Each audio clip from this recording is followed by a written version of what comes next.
Hello, I'm Paula and I'm reading chapters from my book Artist to Bees, which is the story of my journey from an artist to becoming a bee speaker.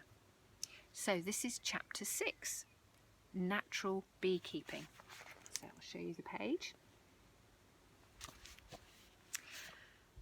6. Natural Beekeeping.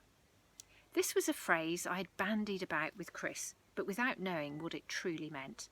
I had a few niggles about the methods of beekeeping I was learning, and smoking the hive was one.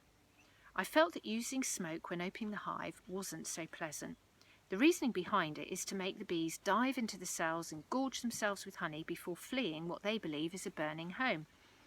Many complementary therapists have said that my body was constantly in this fight or flight state. At some point I had had the switch flicked on and had become unable to turn it off, hence my inability to sleep properly, if at all, and with that the total failure of much of my body's systems. So non-smoking of hives was my first step into natural beekeeping. This step was made easier as I could hardly ever manage to keep my smoker alight. Smoke was not natural for me or the bees.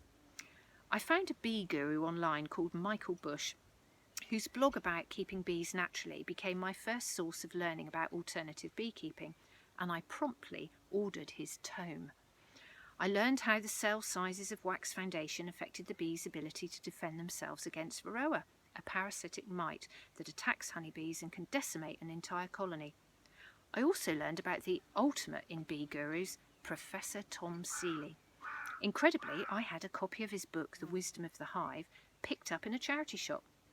Unfortunately, my body wasn't allowing me to read much due to the nausea, but I would flick through the chapter headings and ask Chris Bees his thoughts before following my own instincts. As I became physically stronger, I also began to set boundaries and intentions on how my girls would be cared for. So, chapter 6, Artist to Bees. Thank you for listening.